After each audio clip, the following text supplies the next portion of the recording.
Hello everyone, I'm meteorologist Charlie Ironmonger. Thank you so much for joining me today for your 3 p.m. news and weather update from the First Alert Desk. Now we do have unfortunate news out of Randolph County where an owl at the North Carolina Zoo, Sam, has passed away. Now Sam, the barred owl, came to the zoo through its Wildlife Rehabilitation Center in 2002 after suffering a wing injury from a car strike. While she could still fly, staff said her flight wasn't strong enough for her to survive and hunt successfully in the wild, and she remained at the zoo for long-term care.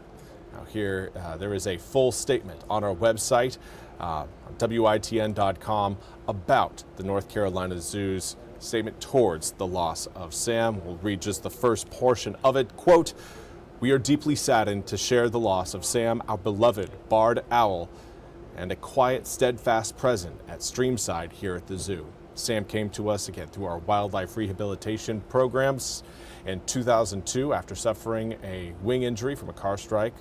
Again, though she could still fly, her flight was not strong enough for her to survive in the wild."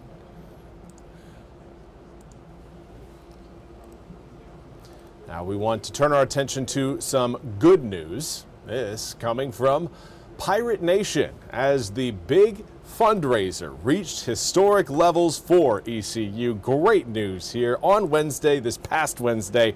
Over 2,800 donors raised more than $12.2 million on the 10th annual Pirate Nation Gives event, according to ECU. Now, Pirate Nation Gives is a 24-hour giving event where donors contribute to scholarships, programs, athletics, and faculty support. A press release says 25% of this year's donations were students, 30% were alumni, and 22% were faculty members. Chancellor Philip Rogers said, quote, "The future of the university is stronger because of the tremendous support we have received during this milestone fundraising event. The incredible generosity of Pirates strengthens scholarships, fuels innovation, and creates opportunity for our students to succeed," end quote. Now, the Chancellor's Scholars Initiative surpassed its donor goal with more than $19,000 raised. Donors raised over $1.8 million for the College of Business, while more than $2.3 million went towards the Center for Medical Education building. And now we again want to turn to news out of New York, where the governor's mansion apparently suffered a bomb strike. NBC's Sam Brock has more from New York.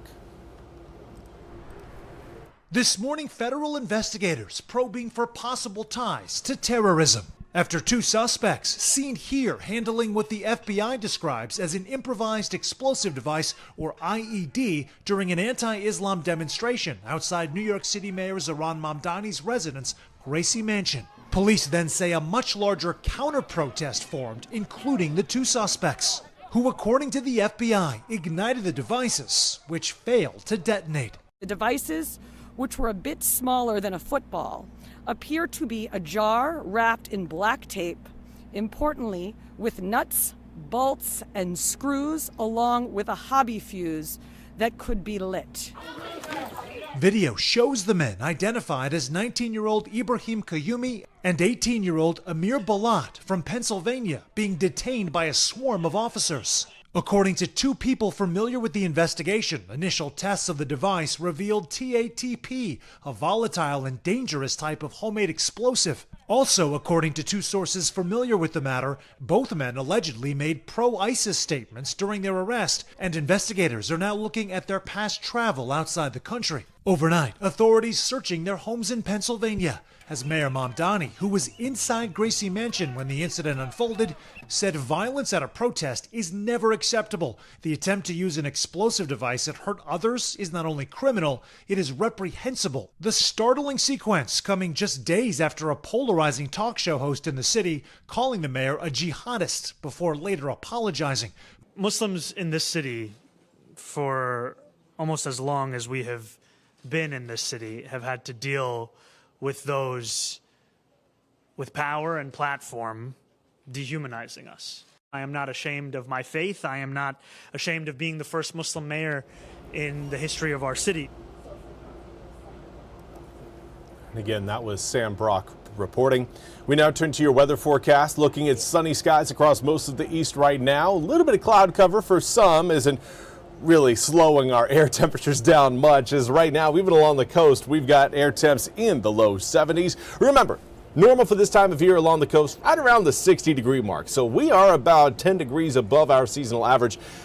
And that helps, tends to happen when you've got a combination of southwesterly winds right now blowing in at around 11 miles an hour and sunny skies. That combo certainly leads to warmer air temperatures. We're going to see that combo show up again tomorrow through the afternoon. Early on in the morning, fog will be present for some, so keep that in mind. If you're heading out the door early, you may run into some slowdowns on the roadways because of lower visibility. But current air temperatures right now for inland areas reading in the mid to upper 70s. As you get closer to the water, you still see some mid to upper 70s showing up. We've got 78 degrees in Edenton, Stumpy Point, and Swan Quarter. New Bern also coming in at 78 degrees along with Goldsboro. Right now, the hottest spot on the map is currently Greenville, showing up at 79 degrees, 68. Coolest spot right now along Cape Hatteras. Now, humidity has come up. These numbers right here are important because the overnight lows tonight are expected to get down to around 56, 57, 58 degrees. You'll note that most of eastern North Carolina currently has a dew point of 57, 58 degrees or higher. That means that when we see those air temperatures fall overnight tonight, fog is likely going to be forming. By the time we get to around midnight tonight, looking at the mid-60s. Coming up for tomorrow morning, mid-50s. Now, we will warm up once we get that fog out of here, and it's not going to be everywhere, but I do think many inland areas will wake up to some sort of lower visibility. The question is whether or not that visibility is going to be thick enough or low enough for you to be able to travel the same speed limit on the roads. Generally, when you get down below a mile visibility, I always try to encourage people to maybe take it around 5 to 10 miles per hour slower on the roads. That way you give yourself ample time to hit the brakes in case the car in front of you has to stop quickly. Now, tomorrow afternoon, sunny skies. Fog isn't going to be sticking around long. By noon, we're at 73 degrees, getting into the low 80s between 2 and 3 p.m. It is going to be another warm day, but we've got an end to the warmth coming up as we head to the tail end of this week and into next week. It's essentially going to take two fronts to get us back down below our seasonal average. But you could see one of those fronts, the first of those fronts, starting to approach the eastern half of the country as we head towards Wednesday at 9 a.m. It's that cold frontal boundary stretching from Missouri all the way down across Texas. That is the system, again, that's going to give us our first initial push of colder air. But it will be two pushes that really take our air temperatures down. The other one will come during the beginning of next week. But here's Thursday. You can see how that cold air, colored blue, that cold air, again, you can see it filtering into eastern North Carolina. The threat of severe weather will be dependent on timing of that system and, again, how much heat and humidity we can gain ahead of time. We may end up seeing some strong thunderstorms out of that system as that front moves in. And we've got a second front. A lot of cold air going to be driving its way down out of Canada and into the Midwest. That air will move into the east by the time we get into Tuesday of next week, dropping air temperatures down likely into the 40s for your daytime highs on Tuesday, something we haven't been able to say for several days.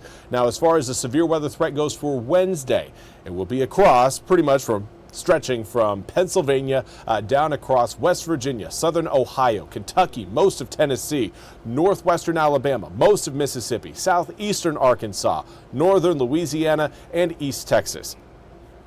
Those are the areas, again, that are going to be a little bit more open to that severe weather potential as we head into Wednesday. Now, our threat of severe weather won't get here until we reach Thursday. So for right now, it's still up in the air a bit, but timing, unfortunately, is pushing its way closer to that severe weather window as those showers and storms arrive. Now, everything, again, is going to be working its way off the coast as we head through Thursday night into Friday morning, and that will leave us with very sunny skies for your Friday.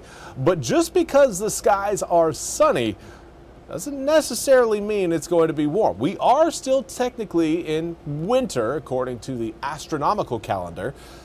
62 degrees on Friday. We'll start to warm back up as we head through your Saturday and Sunday. Low 70s Saturday, mid 70s on Sunday.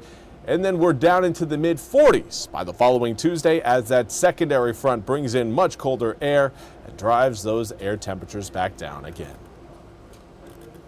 Well, that's all we have time for today's 3 p.m. news and weather update from the First Alert Desk. I want to thank you all so much for joining me.